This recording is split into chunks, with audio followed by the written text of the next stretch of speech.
Saludos, sean bienvenidos a Euronews Hoy con toda la actualidad de Europa y del mundo. Comenzamos la semana con un lunes cargado de noticias. La tensión en la frontera entre Ucrania y Rusia se mantiene, pero la presión diplomática aumenta. El Consejo de Seguridad de las Naciones Unidas va a celebrar una sesión de urgencia para abordar la situación.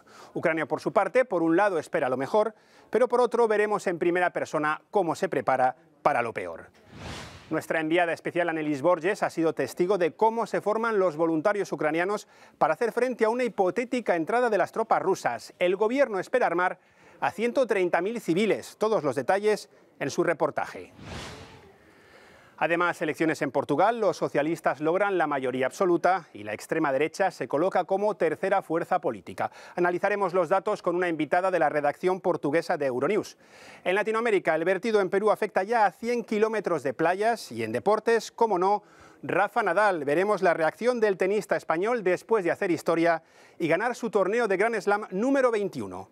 Arrancamos, como siempre, con nuestros titulares. La ONU interviene en la crisis de Ucrania. Reunión de urgencia del Consejo de Seguridad. Los socialistas de Antonio Costa ganan las elecciones en Portugal y consiguen la mayoría absoluta en el Parlamento. El primer ministro promete un gobierno de diálogo. Incidentes en una protesta anti-inmigración en Chile. Atacaron un campamento de venezolanos al que llegan masivamente inmigrantes indocumentados. Rafa Nadal reconoce que su victoria en el Open de Australia ha sido la más inesperada de su carrera y destaca la deportividad por encima de sus 21 Grand Slams. La ONU interviene en la crisis de Ucrania. Será el Consejo de Seguridad el que celebre una sesión de urgencia mientras la tensión en torno a Ucrania sigue en aumento. La presión diplomática y financiera se intensifica sobre Moscú para disuadir cualquier idea de invasión por parte de sus tropas acantonadas en la frontera de Ucrania. La embajadora de Estados Unidos ante la ONU, Linda Thomas-Greenfield, ha asegurado que va a presionar a Rusia para que dé una explicación clara sobre el aumento de tropas. Mientras se suceden las visitas de apoyo de políticos occidentales a la capital ucraniana. La última, la de la ministra de Defensa de Canadá, Anita Anand. Rusia ha negado una vez más que suponga una amenaza para Ucrania y asegura que quiere unas relaciones mutuamente respetuosas con Estados Unidos, como ha explicado el ministro de Exteriores ruso, Sergei Lavrov. Enseñados por la amarga experiencia, no queremos permanecer en una posición en la que nuestra seguridad sea vulnerada diariamente. Queremos unas relaciones buenas, mutuamente respetuosas e igualitarias con Estados Unidos, así como con cualquier otro país del mundo.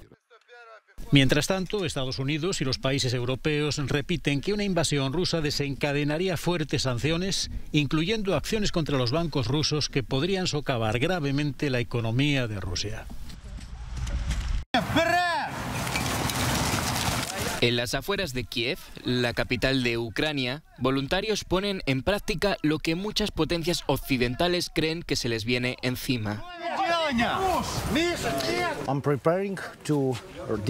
Me estoy preparando para defender a mi país de la agresión rusa. ¿Cree que podría haber otra incursión rusa en este momento? Es solo cuestión de tiempo. Ninguno de los que están entrenando tienen experiencia militar previa. Son abogados, investigadores, arquitectos.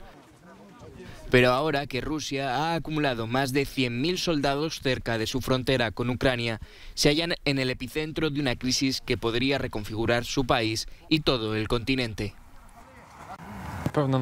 Hay una verdadera tensión. No es algo que solo sienta yo, sino la sociedad.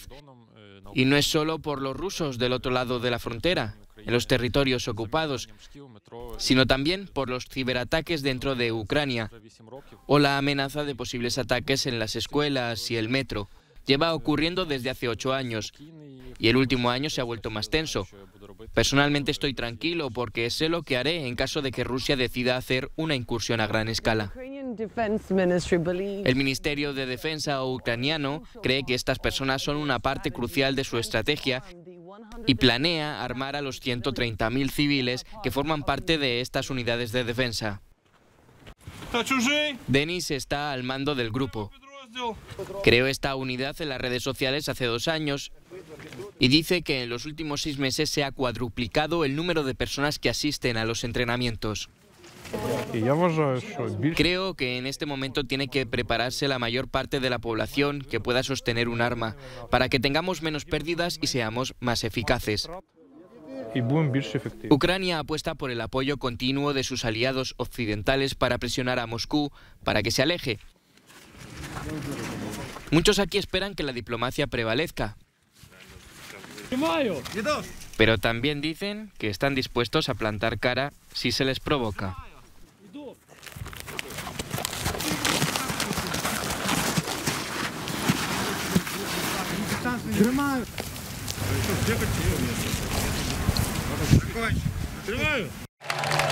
Ni siquiera Antonio Costa lo creía.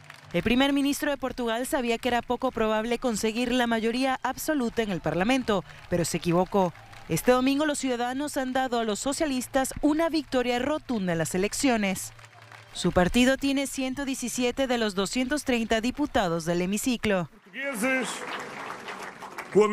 Los portugueses, con la mayoría que nos han confiado, han definido la centralidad del programa del Partido Socialista como próximo programa de gobierno. Tenemos una misión muy clara: pasar la página de la pandemia y movilizar todas las energías en la recuperación y el progreso del país. Y conforme el escrutinio avanzaba, la derrota de los socialdemócratas era evidente. Su líder, el conservador Rui Rio, aceptó la derrota que lo dejó en segundo lugar. Hubo un voto útil absolutamente abrumador para la izquierda. Es decir, la izquierda se movilizó, votando al Partido Socialista para impedir que el Partido Socialdemócrata pudiera nombrar al primer ministro. No hubo la misma unidad en la derecha para impedir la continuidad de Antonio Costa. 117 escaños y un 42% de los votos le han valido la mayoría absoluta al Partido Socialista en Portugal. En segunda posición y más lejos de lo que habrían esperado, el Partido Socialdemócrata del centroderechista Rui Rio. Le sigue la ultraderecha, creciendo desde su único escaño hasta los 12 en esta nueva Cámara. También ha crecido Iniciativa Liberal, que suma 7 escaños. Por su parte, los partidos de izquierda minoritarios se han dejado cientos de votos, reduciendo a una tercera parte su representación parlamentaria.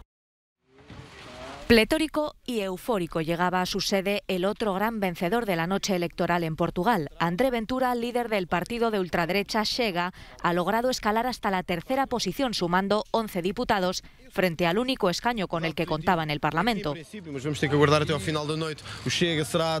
Chega será la tercera fuerza política y conseguirá superar el 7%, esperamos.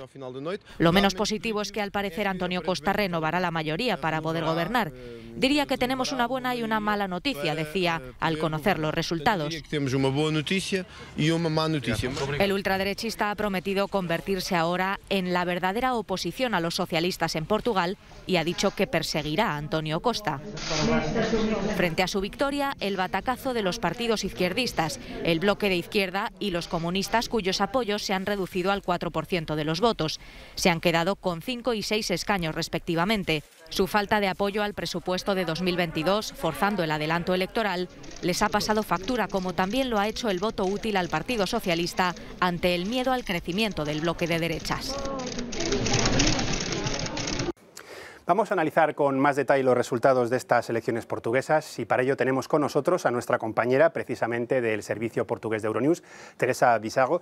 Teresa, ¿qué tal? Hola, bienvenida. Manu, bien, encantada de estar aquí. Lo primero de todo, mayoría absoluta para los socialistas, pero Costa ha dicho que no va a gobernar solo. ¿Qué se puede esperar de él? Bueno, Costa es el primer gobierno de mayoría absoluta. Ya ha tenido 2 gobiernos anteriores sin mayoría, tuvo de hacer puentes, aunque es un buen indicador, pero vamos a ver cómo será ahora con mayoría absoluta, es una incógnita como siempre. ¿Sabemos al menos cuáles serán sus primeras medidas o cuáles serán sus primeros objetivos? Sí, ello ha dicho durante la campaña electoral que su enfoque se hará en el plano de recuperación que ha aprobado en Bruselas, aunque es un plano de recuperación también del tejido económico y social de Portugal. Y ese será su principal enfoque, creo, y tiene mucho dinero para eso. Vamos a ver cómo va a gastarlo. Y para terminar, porque no es algo que no pasa por alto en España tampoco, la extrema derecha, tercera fuerza política en Portugal, al igual que en España, esos votos, ¿de dónde han salido? ¿Por qué ese ascenso? Yo creo que el fenómeno es lo mismo en Portugal como en España y en el resto de Europa. Portugal es un poco diferente porque es más tardío, tal vez, pero es lo mismo, un discurso muy populista ancorado en los temas de inseguridad, de los refugiados, contra el gobierno, un discurso de contrapoder. Esto ha probado tener suceso en toda Europa y ahora también en Portugal. Es una victoria histórica para el partido Llega, basta en español. Vamos a ver cómo se comportarán estos 12 diputados en el Parlamento. Muchas gracias, Teresa. Obrigado. Gracias. Seguimos ya con el resto de la actualidad aquí en Euronews Hoy. Manifestación en Ámsterdam del movimiento Me Too contra el acoso sexual tras el escándalo en el programa de televisión The Voice of Holland en Países Bajos. Una investigación periodística ha desvelado numerosos casos de abusos sexuales y de poder por parte de miembros del jurado del concurso de canto. Algunas de las víctimas eran menores en el momento de los hechos. Tenemos que cambiar, dejar de culpabilizar a las víctimas y empezar con los agresores. Debemos ser conscientes de que esto ocurre todos los días a niños, hombres y mujeres. Además, hay que acelerar la propuesta de la nueva ley prevista para 2024. Las diversas acusaciones han llevado a suspender la nueva temporada del programa The Voice. Varias acusaciones de acoso sexual y abuso de poder han salpicado a miembros del jurado, entre ellos el rapero Ali Bouali y el cantante Marco Borsato, y ha provocado la dimisión del director musical del programa, Jeroen Rijbergen. La polémica podría acelerar la aplicación de una nueva ley que penaliza cualquier forma de sexo sin consentimiento. La policía deja en el aire la publicación del informe de las fiestas de Downing Street. Cree que debe hacer una mínima referencia a los hechos que están investigando los agentes y ahora la responsable del informe podría decidir si retrasa su publicación. La oposición reclama que cuanto antes se publique para que la atención se centre en los problemas del país. Lo que quiero ver es el informe de Sue Gray en su totalidad y que la investigación termine lo antes posible, porque estamos en una situación en la que todo el gobierno está paralizado porque la policía está ahora investigando lo que el primer ministro estaba haciendo en Downing Street. La oposición considera que el apunte policial otorga más tiempo al primer ministro para lidiar con la crisis. Por su parte, Boris Johnson ha dicho que no está retrasando una publicación que debería haber estado lista esta semana. Además, la presión no solo le llega de la oposición, también de sus diputados y de los miembros de su partido. El nuevo escenario podría reducir aparentemente las posibilidades de que los diputados del Partido Conservador, descontentos con la gestión de Johnson, convoquen en los próximos días una moción de confianza interna sobre su liderazgo. No son días fáciles para el sector de la naranja en España. Con los precios bajando drásticamente debido a la competencia sudafricana y los costes duplicados en el último año, los productores registran pérdidas millonarias. Muchos de ellos han renunciado a seguir trabajando en los huertos y han comenzado a regalar naranjas a todo aquel que las quiera. Su situación es desesperada. Pues es un problema bastante delicado porque mira todo lo que se está perdiendo, ya que estas personas se dignaron pues a obsequiarlas o regalarlas, porque si no se pierde todo. Me parece algo bastante brusco de que el gobierno no ayude a estas personas, sabiendo que de esto nos alimentamos todos. Sara y su madre tienen 2 hectáreas de naranjos cerca de Valencia, en las que practican la agricultura ecológica. Por primera vez, desde que iniciaron su negocio, se han visto sin tener a quien vender un total de 20.000 naranjas, por lo que decidieron regalarlas en lugar de dejar que se pudran, anunciando su decisión a través de las redes sociales. Su llamamiento se hizo viral y su denuncia es clara.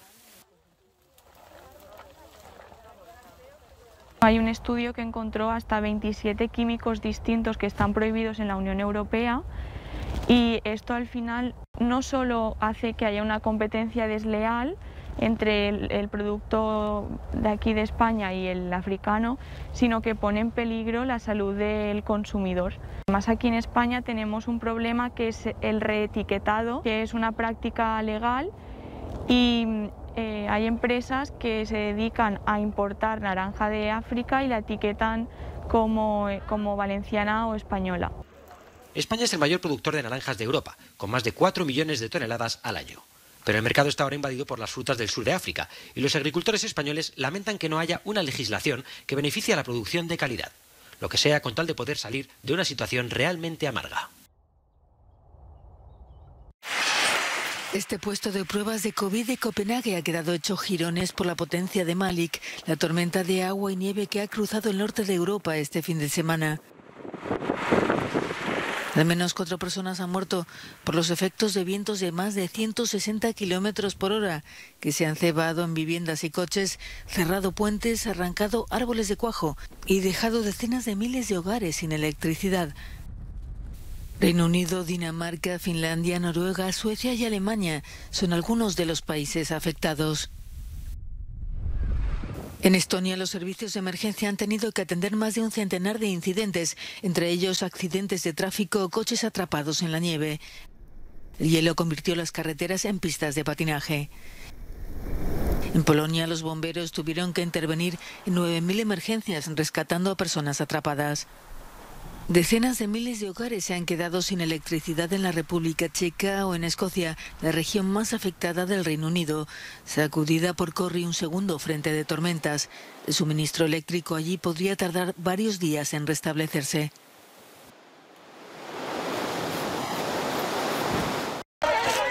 Protesta anti-inmigración en Chile. Unas 4.000 personas se manifestaron este domingo contra la creciente inseguridad en Iquique, al norte de Chile. Gritaron fuera a los delincuentes y atacaron un campamento de venezolanos a donde llegan masivamente inmigrantes indocumentados. Los manifestantes portaban banderas chilenas y negras. Lo que reversaron el vaso fueron los venezolanos. Ellos colmaron las cosas. A nosotros que vivimos en los departamentos los han robado varias veces. A mí me han amenazado hasta con un fierro. Maduro nos mandó a todos los delincuentes que estaban en la cárcel. No queremos más crimen ni ataque a los carabineros. Queremos un país limpio, como era antes. Pedimos un golpe de Estado. Ojalá hubiera un golpe de Estado para que se limpiara un poco toda esta lacra que hay. Un venezolano fue golpeado por los manifestantes y tuvo que ser protegido por la policía. El detonante de la manifestación fue la agresión de 7 venezolanos a 2 policías chilenos que les pidieron la documentación. Según datos de la Fiscalía Regional, el año pasado, en Iquique, los homicidios aumentaron un 183%.